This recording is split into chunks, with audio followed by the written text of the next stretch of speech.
Bismillahirrahmanirrahim. Assalamualaikum warahmatullahi wabarakatuh. Alhamdulillahilladzi bi ni'matihi wa fadlihi tatimmus shalihat. Asyhadu an la ilaha illallah wahdahu la syarika lahu wa asyhadu anna Muhammadan abduhu wa rasuluhu alladzi la nabiyya wa la rasula ba'dah. Allahumma shalli wa sallim ala sayyidil anbiya'i wal mursalin nabiyina karim Muhammad wa ala alihi wa sahbihi wa man tabi'ahum bi ihsanin ila yaumil amma ba'du. Alhamdulillah, syukurillah, jamaah yang dimuliakan Allah, jamaah Majlis Keluarga Indonesia. Ya, Alhamdulillah, wa syukurillah, kita selalu diistiqomahkan oleh Allah Tabaraka wa Ta'ala. Di dalam majlis ilmu setiap pagi bersama para guru kita di Majlis Keluarga Indonesia. Mudah-mudahan keistiqomahan inilah yang menghadirkan cinta Allah kepada makhluknya, cinta Allah kepada kita semua, dan disebutkan dalam sabda Nabi yang mulia, inna min ahabbil a'mali Allah kedua muhabbin qalla. Sebenarnya amal yang paling cintai Allah itu adalah istiqomah walaupun sedikit. Dan apalagi dilengkapi dengan amal-amal kebaikan lainnya, mulai dari sedekah dan juga amal-amal lainnya. Mudah-mudahan Allah Subhanahu wa taala terus istiqamahkan kita dalam iman dan Islam. Salawat dan salam tentu senantiasa kita haturkan kepada Nabi kita baginda Rasulullah alaihi wassalam, juga untuk keluarga beliau, para sahabat, dan juga mudah-mudahan kita termasuk umatnya yang kelak akan mendapatkan syafaat dari beliau. Amin Allahumma amin.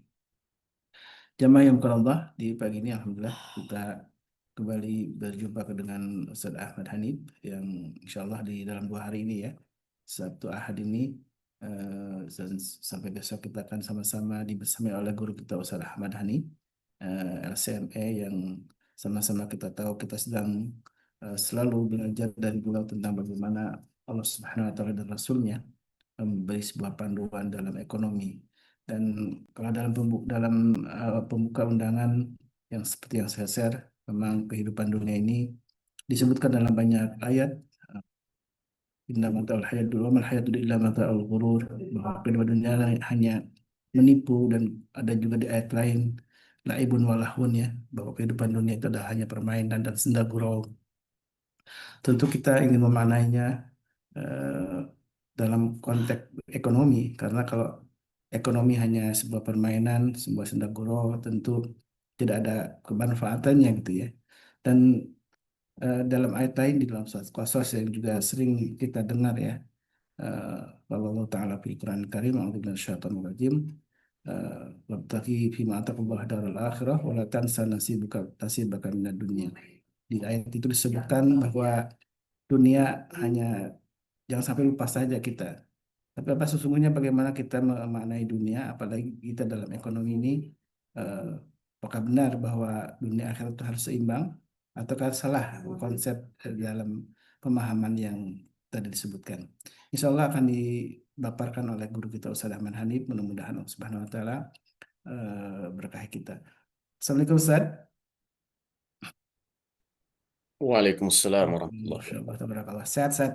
Alhamdulillah. Alhamdulillah, syukurlah ya. Kita insya Allah akan kembali membahas ya tentang fondasi sebenarnya ya dalam memahami tentang ekonomi ini. Jangan sampai kemudian, karena ekonomi itu identik dengan harta saja ya. Bagaimana harta Ya, kita betul. menjadi harta, dan kemudian juga jangan sampai kita terjebak dengan harta. Kan ada banyak sekali ayat diingatkan dalam banyak ayat dan juga hadis Nabi Sallallahu Alaihi Wasallam. Baik, Ustaz, saya persilakan untuk memulai sebuah kajian, dan insya Allah nanti tidak mohon izin saya tidak mungkin off kamera ya karena dalam perjalanan. Jadi nanti insya Allah untuk tanya jawab akan dipandu oleh Teh Nadia ya, untuk mungkin meramaikan kembali dalam nanti diskusi tentang ekonomi Islam. Saya persilakan kepada guru kita Ustaz Ahmad. Syukran. Baik. Eh, Jazakumullah khairan Ustaz Khalis. Bismillahirrahmanirrahim. Assalamualaikum warahmatullahi wabarakatuh. Waalaikumsalam warahmatullahi wabarakatuh. Innal hamdalillah nahmaduhu wa nasta'inuhu wa nastahdihi wa na'udzu bihi min syururi anfusina wa min sayyiati a'malina may yahdihillah.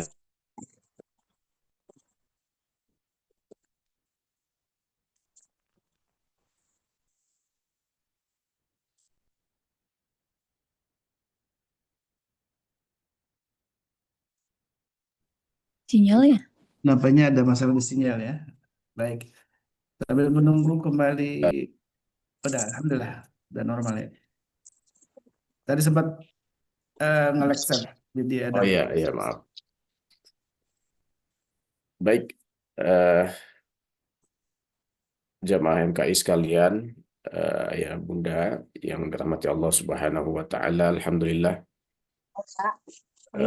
hari dan juga pagi hari ini kembali kita bersyukur kehadirat Allah Subhanahu wa taala dengan segala karunia dan nikmatnya, dan terutama sekali tentu saja adalah nikmat iman dan Islam, dan kemudian juga nikmat istiqomah ya.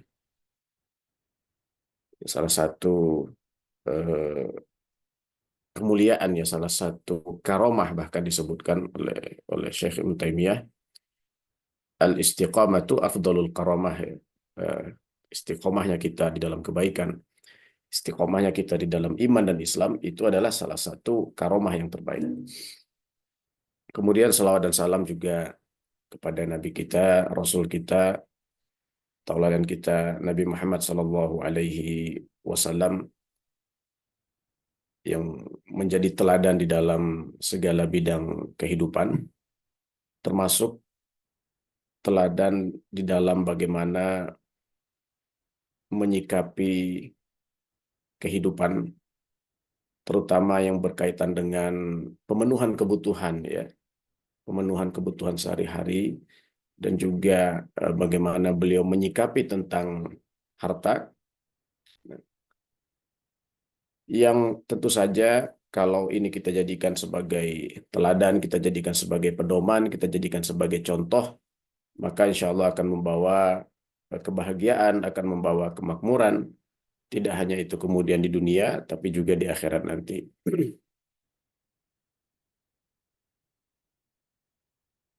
Jemaah MKI yang dirahmati Allah Subhanahu wa taala, pada pagi hari ini seperti tadi yang disinggung oleh Ustaz Kholis, kita akan berbincang-bincang sedikit saja tentang ekonomi ya, atau semacam pengantar lah, semacam pengantar pada ekonomi Islam. Ya sebetulnya kalau yang kajian rutin yang biasa saya ampu ya, yang yang pekan kedua, di hari Ahad pekan kedua itu kan tentang ekonomi juga, tetapi lebih spesifiknya adalah tentang muamalat ya. Nah, muamalat ini kan sebetulnya bagian dari ekonomi ya, bagian dari hal-hal yang berkaitan dengan ekonomi, meskipun tidak semua bahasan atau tidak semua topik di muamalat itu topik ekonomi gitu ya. Ada juga topik-topik yang tentunya di luar ekonomi. Demikian juga dengan ekonomi, jadi tidak semua pembahasan ekonomi Islam itu tidak sama dengan muamalat ya. Jadi ekonomi Islam itu tidak sama dengan fikih muamalat. Tetapi memang eh, di dalam ekonomi Islam itu ada bagian yang disebut dengan fikih muamalat. Karena kan fikih itu berkaitan dengan ketentuan yang mengatur perbuatan manusia, maka di dalam ekonomi itu kan ada perbuatan manusia yang berkaitan dengan bagaimana mereka melakukan transaksi, yang melakukan berbisnis ya. Nah, itu kan kaitannya dengan fikih muamalah. Tetapi juga ada sisi di ekonomi, misalnya terkait dengan kebijakan ya, terkait dengan kemudian teori-teori. Nah, ini kan bukan pembahasan muamalat. Nah, untuk lebih mengenal tentang ekonomi dasar-dasar ya, atau pengantar tentang ekonomi ini, saya akan menyampaikan ini sebetulnya suatu materi ya yang pernah saya dapatkan dari Profesor Dr. Ditya Sukmana ya. Waktu itu beliau ketua program Doktor Studi Ekonomi Islam Fakultas Ekonomi dan Bisnis Universitas Airlangga ya. Nah, sebenarnya ini slide-nya cukup banyak, tapi nanti kita ya berapa yang akan kita sampaikan nanti melihat waktu gitu ya, kita sesuaikan saja.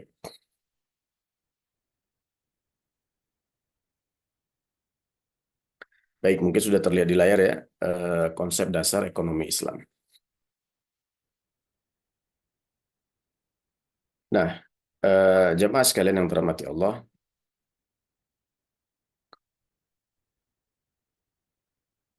Ini tentu kita sudah paham semua ya bahwa Islam itu memiliki 5 rukun ya. Ada di situ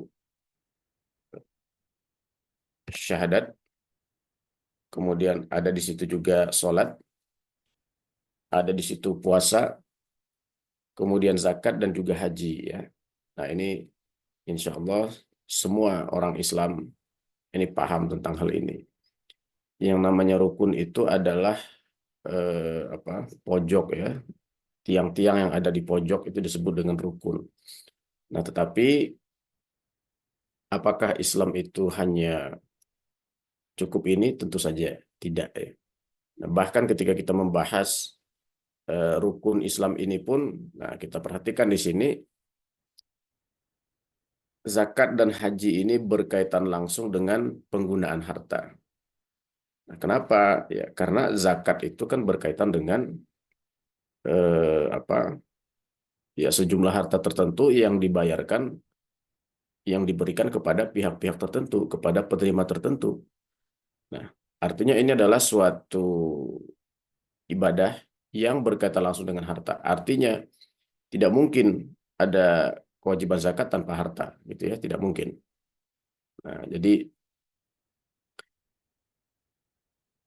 artinya apa? Di dalam rukun Islam itu sendiri ada ya pengaturan tentang masalah harta yang dalam hal ini bisa kita lihat dalam bab zakat. Nah, selain itu juga bisa kita lihat di sini haji ya. Dari rukun Islam yang 5 ini, haji ini juga erat kaitannya ya. Mungkin bukan seperti zakat yang langsung berkaitan dengan harta, tetapi haji ini mensyaratkan adanya istitoah atau kemampuan. Nah, istitoah ini ya kalau di dalam fikih itu disampaikan oleh para ulama. Yang pertama terkait dengan perjalanan, perbekalan selama di perjalanan. Ya tentu bekal yang dimaksud itu adalah bekal harta ya. Karena si jamaah haji ini ketika dia melaksanakan haji, dia membutuhkan transportasi gitu ya, membutuhkan makan ya, barangkali juga membutuhkan tempat menginap selama di perjalanan. Nah, itu semua terkait dengan harta. Kemudian juga dikatakan juga istitoah atau kemampuan itu adalah memberikan bekal yang cukup untuk keluarga yang ditinggalkan. Nah, apa bekal itu tentu saja berkaitan dengan harta ya. Keluarga yang ditinggalkan tentu butuh makan.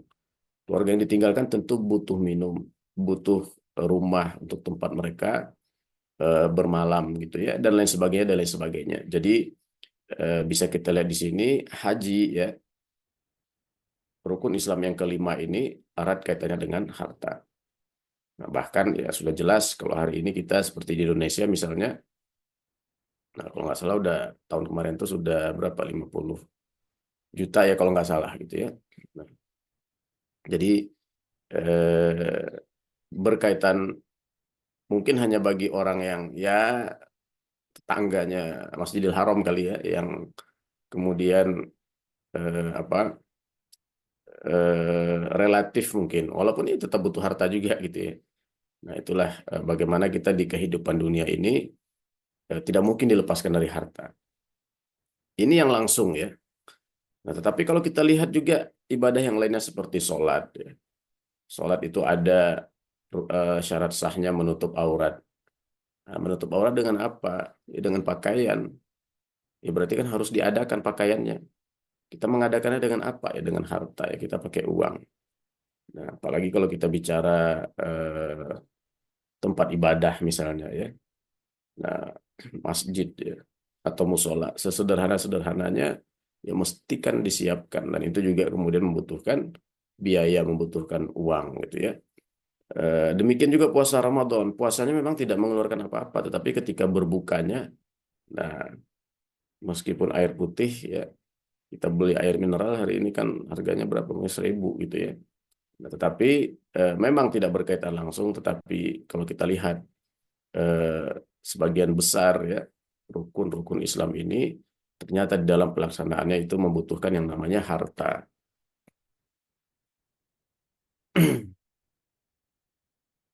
Allah Subhanahu wa taala berfirman yang artinya dalam surat An-Nahl ayat 68 hingga 69, dan Tuhanmu mewahyukan kepada lebah, buatlah sarang-sarang di bukit-bukit, di pohon-pohon kayu, dan di tempat yang dibuat manusia. Kemudian makanlah dari tiap-tiap macam buah-buahan, dan tempuhlah jalan Tuhanmu yang dimudahkan bagimu. Dari perut lebah itu keluar minuman madu yang bermacam-macam warnanya. Di dalamnya terdapat obat yang menyembuhkan bagi manusia.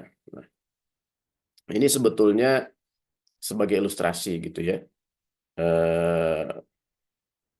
Bagaimana kalau kita lihat di sini, Allah Subhanahu wa taala menyampaikan bahwa Allah itu memberikan wahyu kepada lebah ya.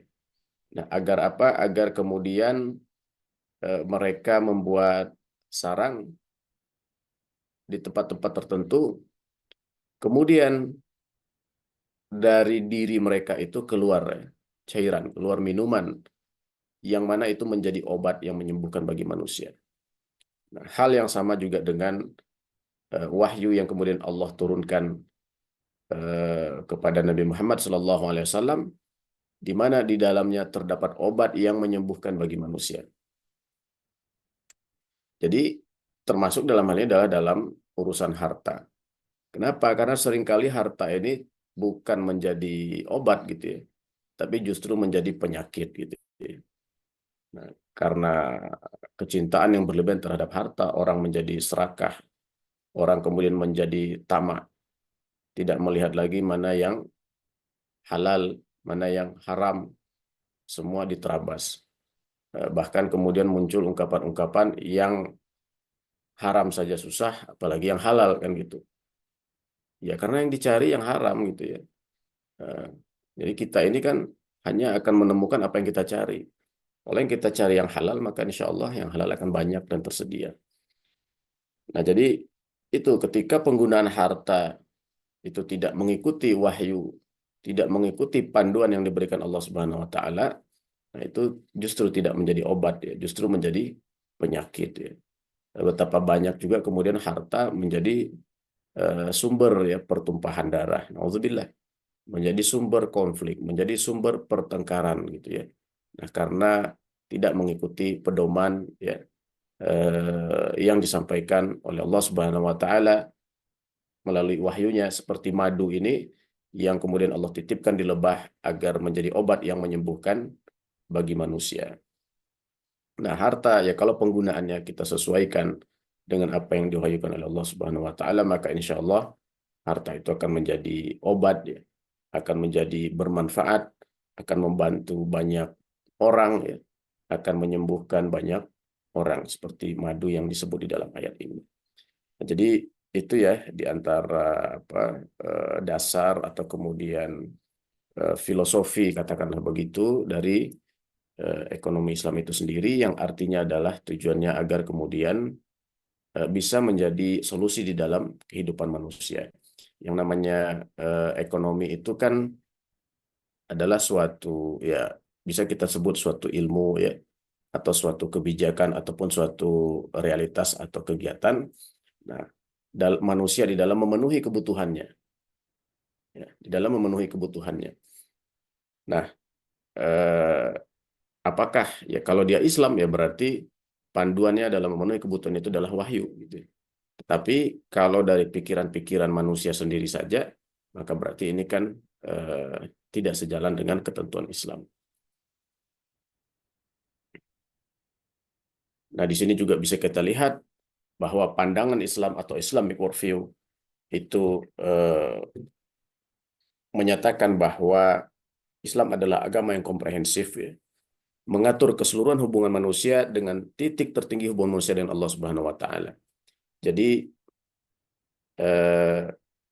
Islam itu mengatur hubungan kita dengan Allah, hablum minallah, bagaimana cara kita mengabdi kepada Allah, bagaimana cara kita menyembah kepada Allah. Nah ini bagaimana cara kita sholat, bagaimana cara kita puasa, bagaimana cara kita haji. Tetapi juga mengatur hablum minan nas, hubungan kaitan sesama manusia ya. Nah, bagaimana caranya supaya kita bisa mendapatkan harta orang lain dengan cara yang benar gitu ya. Nah, bagaimana caranya supaya kita bisa saling menguntungkan. Nah, ini kan hablum minanas. Ini semua kemudian diatur oleh Islam. Jadi Islam itu tidak hanya mengatur bagaimana sholat, bagaimana puasa, ya, bagaimana kurban, tetapi juga mengatur bagaimana seseorang mendapatkan nafkahnya gitu ya, bagaimana cara seorang mencari harta, ya meskipun itu sifatnya adalah panduan-panduan yang bersifat umum ya. Nah, makanya eh, ya ibaratnya kalau kita mungkin ya ibu-ibu pagi ini habis sholat misalnya, kemudian nanti belanja gitu ya. Nah berarti kan itu sholatnya diatur oleh Islam, kemudian belanja kebutuhan dapurnya itu juga sebenarnya diatur oleh Islam. Tadi kemudian kita lihat ada iklan-iklan gitu ya di awal, produk-produk yang dipasarkan di MKI. Nah itu kan juga begitu kita selesai sholat ya, kita sudah mulai kemudian melakukan promosi. Itu kan juga bagian dari kegiatan yang berkaitan dengan ekonomi ya.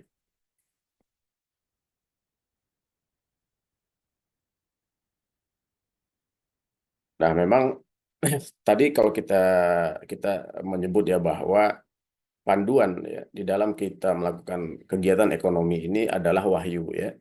Nah, ini sebagai sumber utamanya, sebagai sumber pertama dan sumber utamanya. Yang kemudian itu diturunkan lagi dalam bentuk ijtihad ya. Karena memang seringkali wahyu itu tidak mengatur secara detail, tetapi sifatnya mengatur secara global ya, menetapkan tujuan, menetapkan prinsip-prinsip, nah, menetapkan dasar-dasar. Nah, tetapi bagaimana teknisnya ya, bagaimana tata caranya, nah itu dilakukan dengan cara ijtihad. Apa itu ijtihad? Ijtihad adalah upaya ya. Ijtihad adalah proses yang dilakukan oleh para pakarnya, para ahlinya, yaitu para ulama, dalam kemudian menggali dan menemukan hukum-hukum Allah, ketentuan Allah, hukum syar'i ataupun hukum Islam, eh, tentu berdasarkan dalil-dalil dan argumentasi yang valid gitu ya. Nah, contoh kita langsung kasih contoh saja. Misalnya di dalam Al-Qur'an Allah Subhanahu wa taala menyampaikan wala ta'kulu amwalakum bainakum bil batil, janganlah kalian memakan harta sama kalian dengan cara yang batil. Nah, ini kan sifatnya umum. Apa itu cara-cara yang batil? Dijelaskan di dalam tafsir oleh para ulama, batil itu adalah yang bertentangan dengan ketentuan Islam. Nah, ini kan juga masih umum ya. Apa itu yang bertentangan dengan ketentuan Islam? Nah, maka para ulama kemudian mencoba ya menggali, menemukan, oh ternyata kemudian muncullah larangan-larangan dalam muamalat. Ternyata muamalat itu boleh ya selama tidak mengandung hal-hal yang dilarang. Misalnya tidak ada ribanya, tidak ada gharornya, ya, tidak ada maisirnya, ya, dan lain sebagainya. Jadi itu kan suatu bentuk ijtihad. Ketika muncul suatu bentuk yang baru, ya misalnya saat ini transaksi melalui marketplace gitu ya, secara elektronik, e-commerce ya. Nah, kemudian juga ya tentu saja para ulama mencoba menggali menemukan apa hukumnya gitu ya. Nah, inilah yang disebut dengan proses ijtihad gitu. Nah, ini yang kemudian dari wahyu tadi dan juga proses ijtihad tadi menghasilkan ya beberapa pilar atau beberapa dasar ekonomi Islam. Yang pertama at-tauhid, keesaan Allah Subhanahu wa taala. Jadi memang sangat berkaitan. Ya meskipun kegiatan ekonomi Islam ini tidak hanya dilakukan oleh orang Islam, tetapi bagi orang Islam visinya, ya, tujuannya itu tetap adalah bagian dari ubudiyah kepada Allah Subhanahu wa taala atau tauhid ya. Nah, kemudian juga yang kedua nih ubudiyah, ibadah. Nah, bagaimana kita ini yang meniatkan bahwa aktivitas ekonomi itu juga bisa menjadi ibadah. Nah, makanya Nabi dalam hadisnya menyampaikan misalnya seseorang yang bekerja itu adalah ibadah gitu ya. Kemudian juga bagaimana nafkah yang diberikan oleh seorang kepala keluarga ya kepada keluarganya itu juga adalah sedekah gitu ya. Nah, ini adalah bentuk-bentuk contoh bagaimana ekonomi yang pada dasarnya itu adalah kebutuhan manusia ya, keinginan manusia, tapi itu bisa dibingkai dalam kerangka ubudiyah. Kemudian juga kita manusia ini sebagai hamba dan khalifah sekaligus pelaku ekonomi Islam. Allah Subhanahu wa taala berfirman di dalam surah Al-Baqarah, "Ini ja'ilu fil ardi khalifah." Sungguhnya aku hendak menjadikan seorang khalifah di muka bumi. Ya, apa itu khalifah? Ya, khalifah adalah di antara maknanya itu adalah duta atau kemudian wakil dari Allah Subhanahu wa taala untuk menegakkan aturan-aturan Allah Subhanahu wa taala, termasuk di dalam kita berkegiatan ekonomi. Nah, kemudian juga di sini bisa kita lihat alam ya yang tersedia ini, air ya, kemudian hutan, kemudian baik yang ada di atas bumi ataupun yang ada di perut bumi, ini semuanya adalah alat ya, wasilah untuk pembangunan ekonomi. Nah, tentu saja nanti di dalam penggunaannya ya terikat dengan ketentuan-ketentuan yang lainnya. Kalau kita memanfaatkan alam, ya bagaimana agar jangan itu menimbulkan mudarat yang lebih besar ya. Jangan sampai itu menjadi memicu banjir, tanah longsor dan lain sebagainya. Kemudian juga ada keseimbangan ya antara dunia dan akhirat ya. Nah, ketika ada ayat-ayat yang berbicara tentang atau yang mengecam tentang kecintaan terhadap harta atau yang mengecam dunia itu, kita harus memahami secara seimbang ya. Nah, kapan harta itu dikecam? Kapan kecintaan terhadap dunia itu tercela? Nah, ini ada ketentuannya. Tidak bersifat mutlak dan tidak bersifat umum gitu ya. Nah, karena apa ya? Kita harus sesuaikan dengan ayat-ayat yang lainnya. Misalnya ayat yang lain menyebutkan Zuyyina linnasi hubbus syahawati minan nisa'i wal banina wal qanatiril muqantarah. Ya, ayat itu bicara memang manusia itu dihiasi atau dijadikan tampak baik bagi mereka itu kecintaan ya, terhadap salah satunya adalah terhadap harta ya, terhadap emas dan perak. Artinya itu kan sesuatu yang alami, sesuatu yang natural. Kalau orang senang duit itu sesuatu yang natural. Nah, tinggal nanti kan bagaimana kesukaan atau kecintaan mereka terhadap duit itu, terhadap uang, terhadap harta itu, seperti apa pemanfaatannya, seperti apa penggunaannya, seperti apa kecintaannya, apakah melampaui batas, apakah melebihi ya, kecintaan terhadap aturan-aturan Allah dan lain sebagainya. Nah, ini yang dimaksud dengan keseimbangan. Dan kita kan juga tidak mungkin ya, ke akhirat tanpa melewati dunia. Maka sudah pasti kita ke akhirat melewati dunia, maka ya ketentuan-ketentuan karena di dunia ini ya kita berkutat dengan masalah ekonomi, tentu saja kita harus cari solusinya berdasarkan prinsip-prinsip wahyu ya. Nah, kemudian yang keenam adalah mencapai ridho Allah Subhanahu wa taala ya. Jadi sekali lagi kegiatan kebijakan ekonomi itu tidak hanya kita sebagai manusia memenuhi kebutuhan kita, tetapi visinya, filosofinya itu adalah bagaimana itu sebagai wasilah kita juga untuk mendapatkan ridho Allah Subhanahu wa taala. Kita bisa mendapatkan ridho Allah Subhanahu wa taala dengan ibadah-ibadah mahdhah, kita sholat, kita tilawah, kita berdoa, kita berzikir. Kita juga bisa mendapatkan ridho Allah dengan kita melakukan jual beli dengan baik sesuai dengan ketentuan, tidak mengandung riba, tidak menipu ya. Kita juga kemudian bisa mendapatkan ridho Allah misalnya dengan kita membayar zakat ya, kita berbagi dengan orang-orang yang memang membutuhkan ya. Inilah kemudian bagaimana kegiatan ekonomi itu juga bisa dijadikan sebagai wasilah mencari ridho Allah Subhanahu wa taala.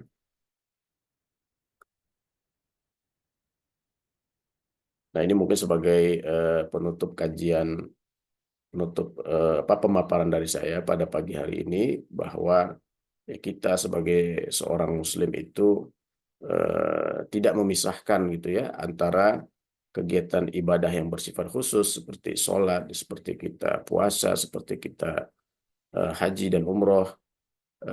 Jangan kemudian ketika melakukan hal tersebut kita berusaha agar sesuai dengan ketentuannya, kita belajar. Tapi ketika kemudian kita bermuamalah, kita melakukan jual beli, kita melakukan bisnis gitu ya, nah kita mengabaikan. Nah, jangan sampai seperti itu, karena semuanya adalah masuk dalam pengertian ibadah secara umum ya, atau ubudiyah dalam pengertian umum.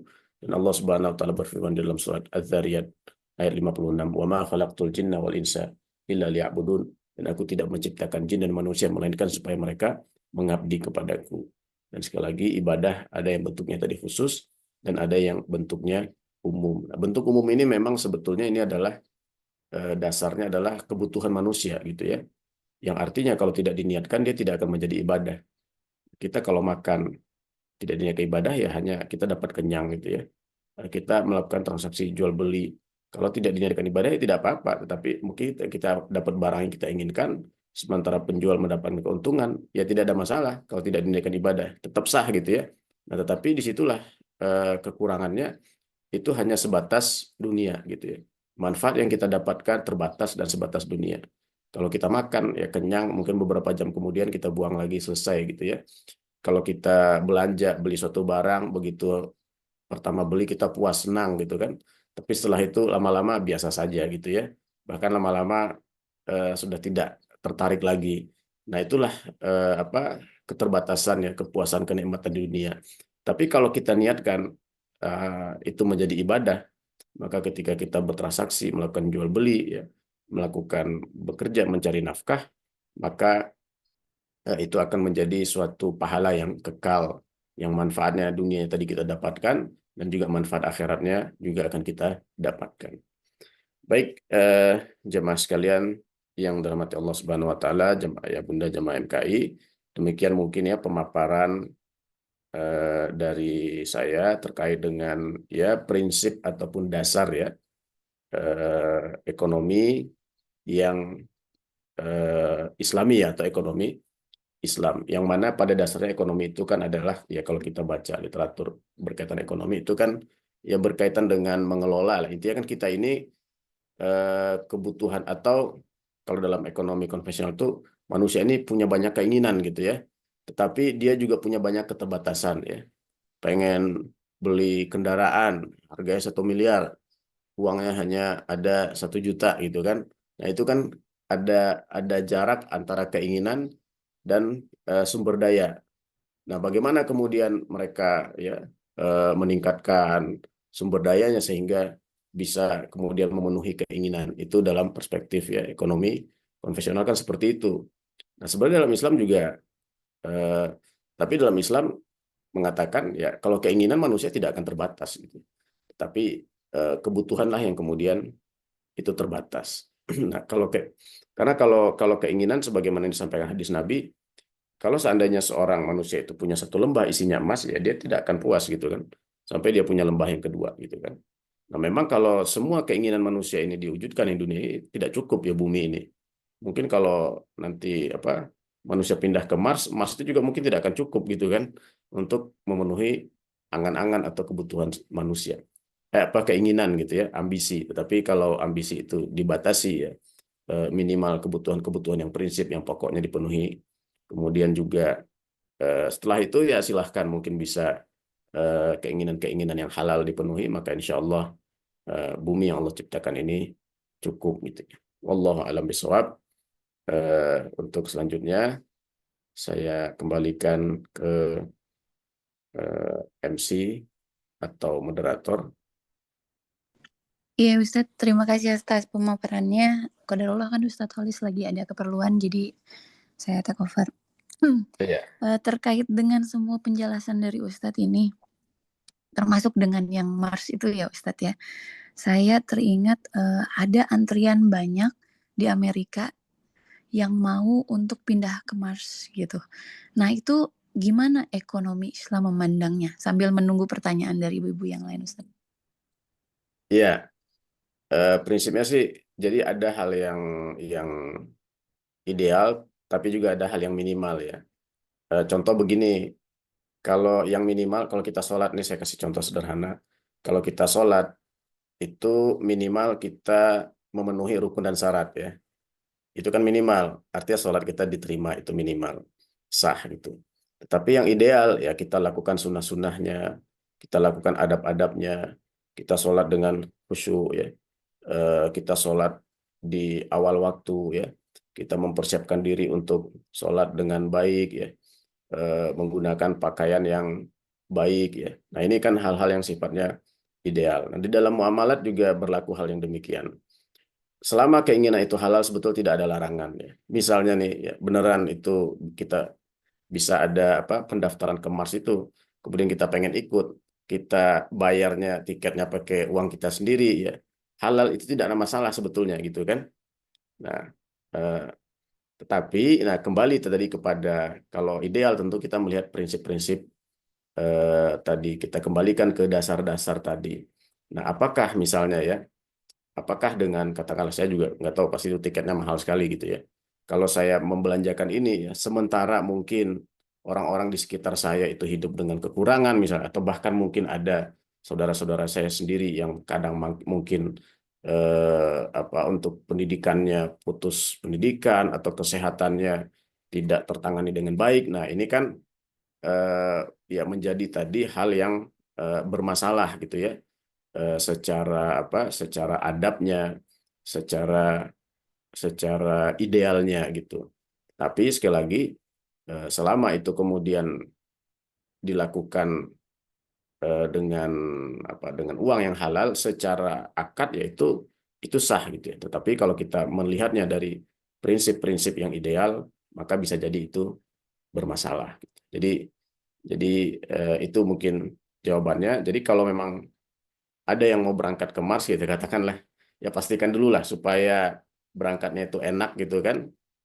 Ya pastikan dulu mungkin kewajiban-kewajiban zakatnya sudah dibayar gitu ya, dan sudah haji juga misalnya gitu. Kemudian juga kerabat-kerabat yang paling tidak yang terdekat di sekitarnya ya tidak ada yang kekurangan parah lah gitu ya.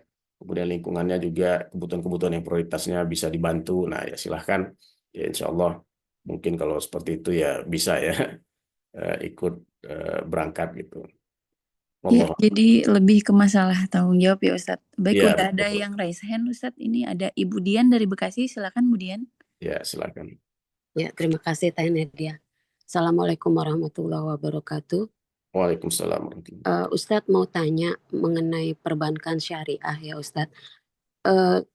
Ada umpama saya nasabah salah satu bank syariah gitu. Terus ada orang yang ngasih tahu ke saya, oh bank syariah yang ibu ikutin itu program KPR-nya, program ininya tuh masih riba loh, nggak sesuai syariah gitu.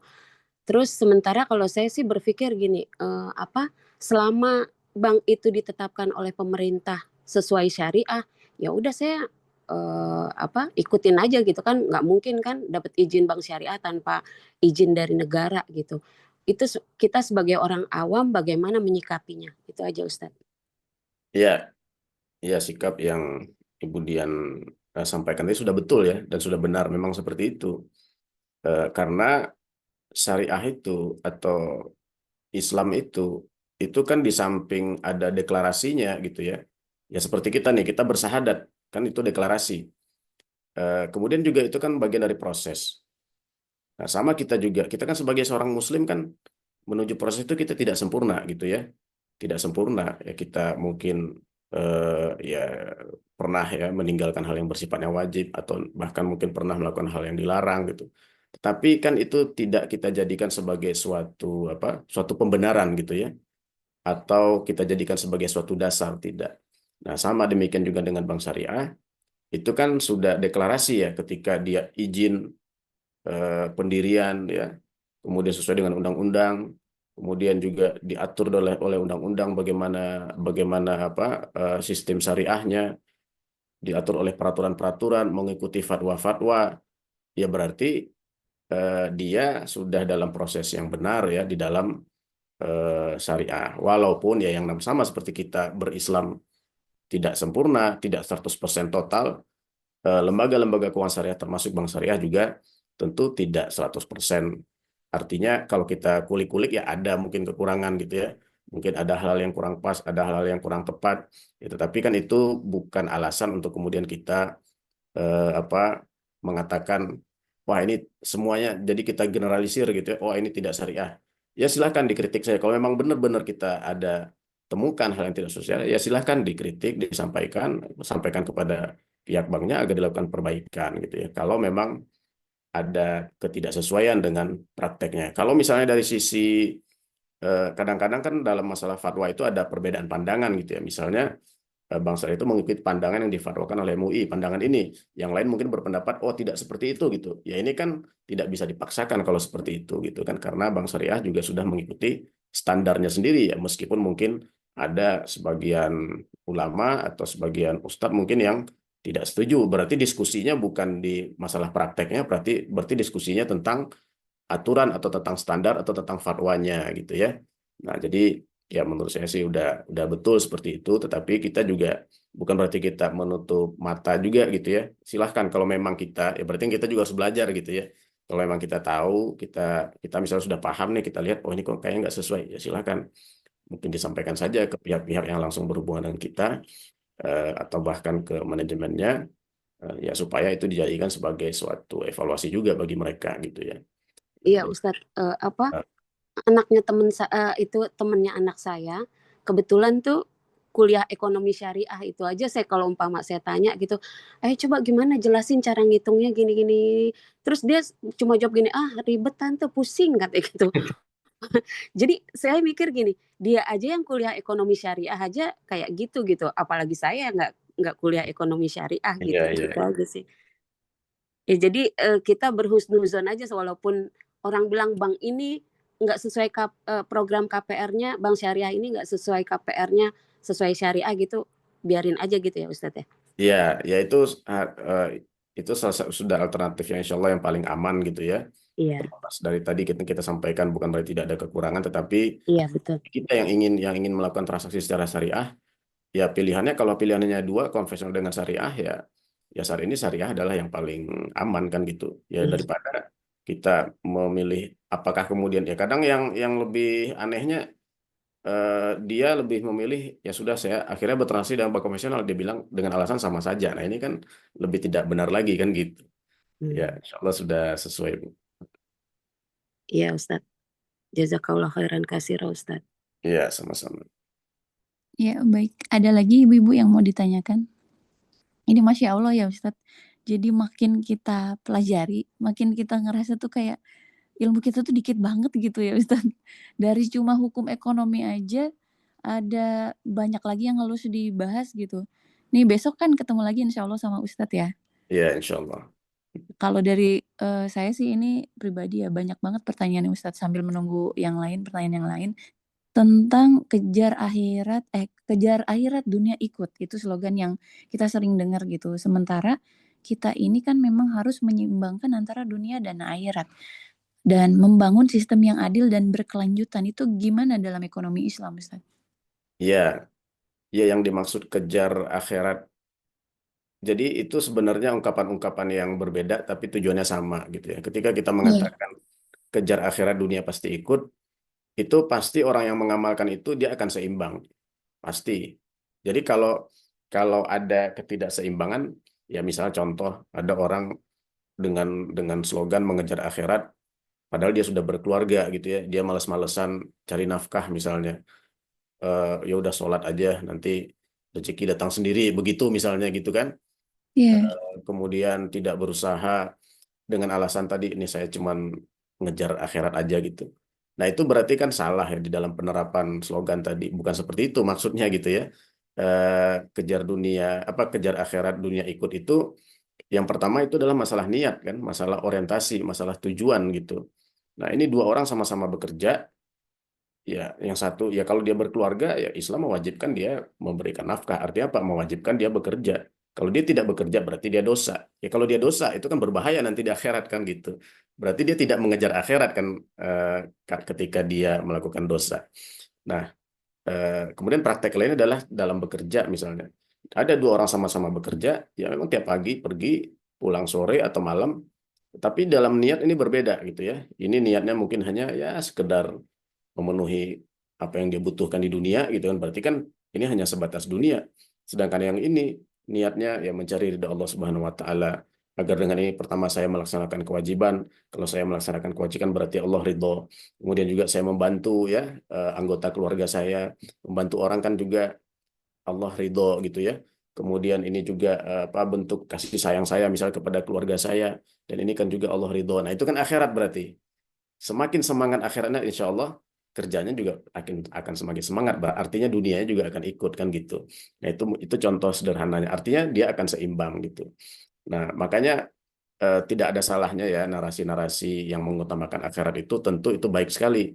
Tetapi jangan sampai disalahpahami sehingga mengenyampingkan sama sekali kehidupan atau tadi ya mencari harta yang halal, apa namanya berkegiatan ekonomi yang baik dengan alasan sibuk memikirkan akhirat.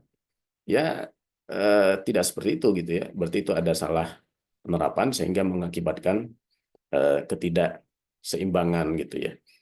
Seperti itu mungkin apa penjelasannya terkait dengan ya contoh sederhana lagi adalah kita contoh saja contoh terbaik kita teladan terbaik kita adalah Nabi Muhammad SAW gitu ya.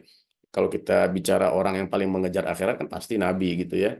Nah kita lihat apakah dalam kehidupan Nabi itu beliau sama sekali meninggalkan dunia ya dengan alasan mengejar akhirat, tidak gitu ya.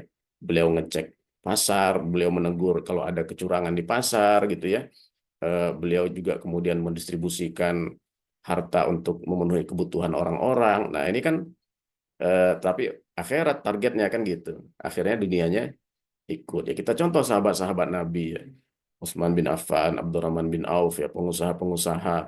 Apa kita bilang mereka itu tidak mengutamakan akhirat? Mereka mengutamakan akhirat, tetapi dunianya juga luar biasa ya, ikut banyak bahkan gitu kan. Allahu a'lam. Iya Ustadz, jadi menyelami makna kejar akhirat ini sebenarnya mendalam ya Ustadz. Ya, Di dalam itu ada keseimbangan, ada keadilan. betul ya. Bukan cuma slogan kejar akhirat, ibadah terus, sholat terus, Betul ya. karena kita nyari uangnya enggak turun dari langit gitu ya Ustadz Iya, ya. betul.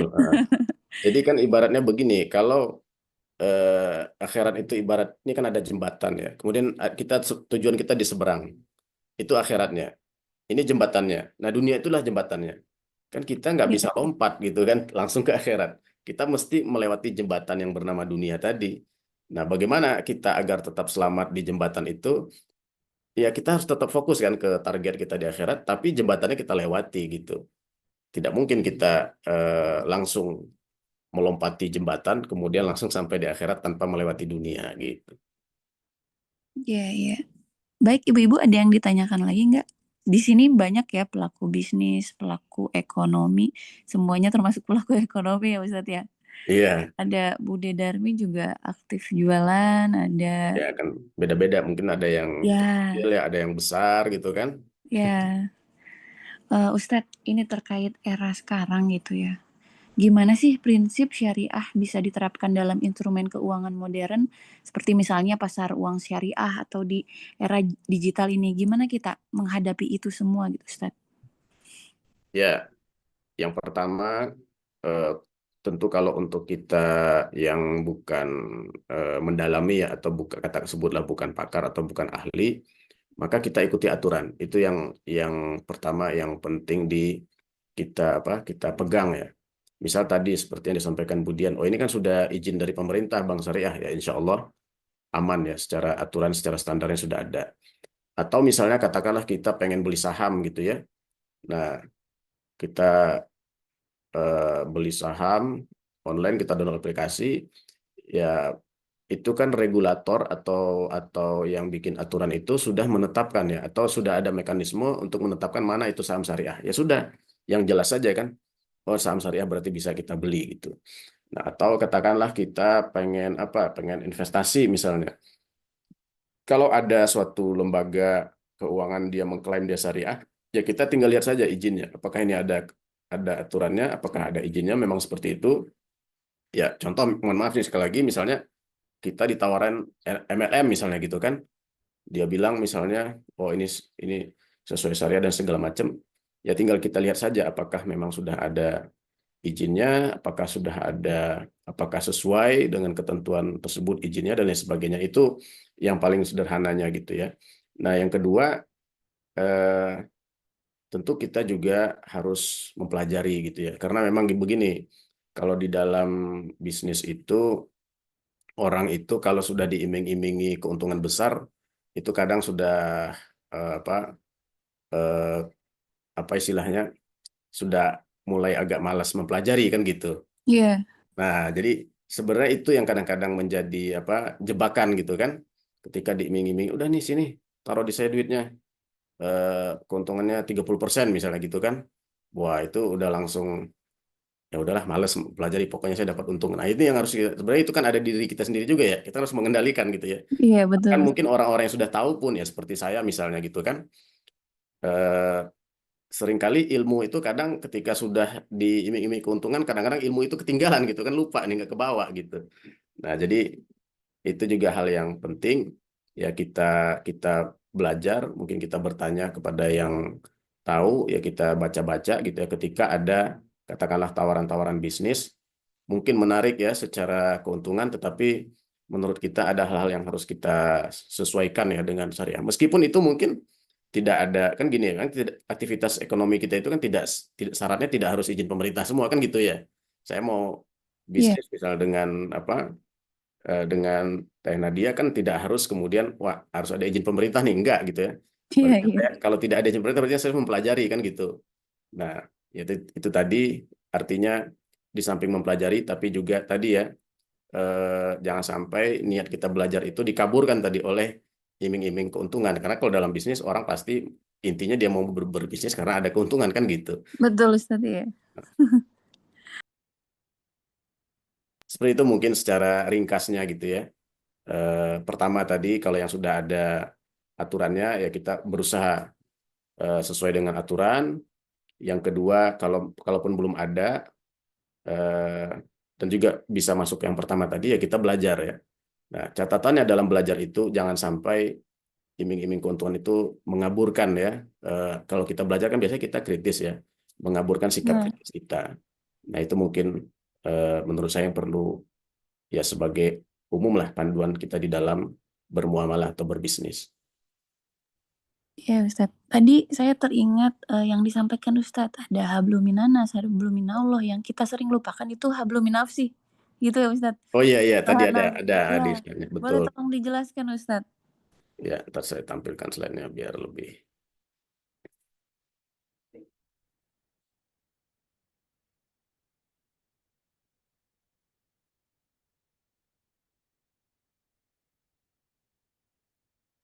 Biasanya kita sering lupa gitu habluminafsi. Ingatnya yang itu. Ya,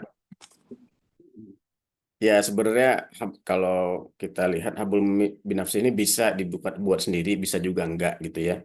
Karena kan ya kita dengan diri kita itu kan bukan sosok yang terpisah kan sebetulnya. Ya kita ini kan ya kita gitu ya. Jiwa kita ini adalah ya kita gitu ya. Eh, Makanya ya kadang-kadang cukup dicantumkan hablum minan nas dan hablum minallah. Nah, tetapi memang bukan berarti hablum binafsi ini tidak ada. Nah, contoh praktek hablum binafsi ya kalau kita kaitkan dengan kegiatan ekonomi tadi adalah kegiatan kita, contoh berdialog dengan diri kita gitu ya. Ketika diiming-imingi keuntungan yang besar, sementara ada hal-hal yang perlu kita pelajari, itu kita berdialog dengan diri kita gitu ya. Apakah kita mau mengatakan tidak usahlah belajar, yang penting kan dapat untung gitu kan? Nah, itu Ustaz benar. Atau kita menahan diri kita, jangan dulu gitu kan? Ini kan pertama sisi halalnya belum jelas gitu ya. Kemudian yang kedua sisi bisnisnya apakah masuk akal keuntungan yang besar dengan cara gampang seperti itu. Nah ini kan dialog kita dengan diri kita ini adalah hablum binafsi. Termasuk bagaimana kan, apalagi kalau kita kaitkan dengan harta itu kan nafsu itu kalau dalam hadis Nabi apa tidak jadi serigala ada serigala ini kemudian menyerang kawanan domba, itu tidak lebih berbahaya dibanding sifat tamak dan serakah yang ada pada diri manusia gitu ya. Nah, sifat tamak dan serakah inilah yang kemudian tadi membuat orang ya. Nah, sifat tamak dan serakah ini kan nafsu ya. Nafsu ini kan hal yang ada dalam diri kita gitu ya. Yang kemudian harus kita kekang, harus kita kendalikan. Nah, tamak dan serakah itu adalah bentuk pelepasannya kan. Kalau kita lepaskan, ya berarti tadi seperti lebih merusak daripada serigala yang menyerang kawanan domba. Nah, artinya memang kalau kita kaitkan ya dengan kegiatan ekonomi, perlu dikelola kan. Hawa nafsu itu hal yang ada pada setiap kita, tapi kemudian harus kita kelola, termasuk tadi kecintaan terhadap harta dan lain sebagainya. Itu hal yang harus dikelola dengan baik sehingga tidak menerobos ya hal-hal yang batasan-batasan yang kemudian sudah Allah tetapkan, dan juga tidak merusak ya ke diri kita juga gitu. Nah, karena kan ibaratnya nafsu yang kemudian diperturutkan tanpa dikendalikan, yaitu juga hanya akan menimbulkan mudarat bagi diri kita. Makanya kan ada ya dalam Islam itu kan banyak titik-titik atau pos-pos untuk kita belajar mengendalikan hawa nafsu. Ada kewajiban puasa ya. Kemudian juga termasuk sholat ya.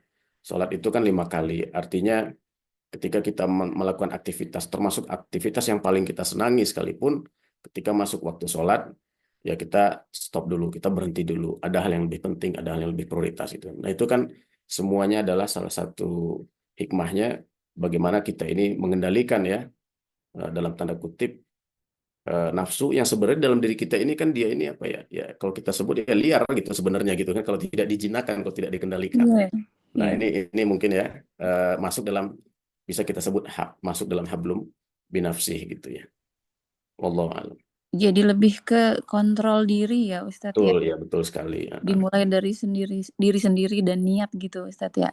Ya, ya menariknya mungkin makanya di dalam surah Al-Baqarah itu Allah menyebut orang yang memakan harta riba itu seperti orang yang kesurupan gitu kan, karena dia kehilangan kontrol dirinya. Oh iya, iya. Kama innal ladzina yaquluna riba illa kalladzi yatakhabbathu syaitanu minal mas gitu kan. Seringkali orang yang kesurupan itu kan kehilangan kontrol dirinya. Nah, begitu orang melakukan riba itu kan dilarang. Artinya kan kita harus menahan diri. Begitu dia lepaskan, ya sudah. Sulit dikendalikan gitu kan. Iya Ustadz. Jadi Islam ini tuh indah ya sebenarnya ya. Hidup itu harus harmoni, seimbang, nggak diem di masjid gitu ya, harus ikhtiar, hubungan dengan manusia dijaga gitu. Kalau kita selami semuanya tuh di Islam tuh udah lengkap banget deh gitu, paket lengkap ya. Jadi Betul sekali ya. kalau kata Ude, mikir-mikir dulu deh kalau mau keluar dari Islam gitu. Ya.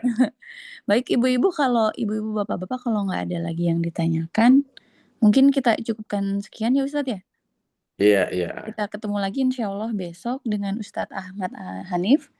Terima kasih Ustadz atas pemaparannya. Semoga bermanfaat untuk kita Iya, semua sama-sama. dan bisa kita terapkan dalam kehidupan kita sehari-hari. Semoga juga bisa jadi bekal untuk hidup di akhirat nanti ya Ustadz. Amin. Amin, amin. Alamin. Amin ya rabbal alamin. Mohon maaf bila ada kesalahan. Alafu minkum hadana wa iyyakum. Assalamualaikum warahmatullahi wabarakatuh. Akhirul Waalaikumsalam warahmatullahi kita wabarakatuh. ucapkan subhanakallahumma wa bihamdika asyhadu an la ilaha illa anta astaghfiruka wa atubu ilaik. Sekali lagi assalamualaikum warahmatullahi wabarakatuh. Waalaikumsalam. Waalaikumsalam warahmatullahi wabarakatuh. Allahumma arhamna bil Qur'an waj'alhu lana imaman wa nuran wa hudan wa rahmah. Allahumma zakkirna minhu ma nasina وعلمنا منه ما جهلنا وارزقنا تلاوته آناء الليل وأطراف النهار واجعله لنا حجة يا رب العالمين.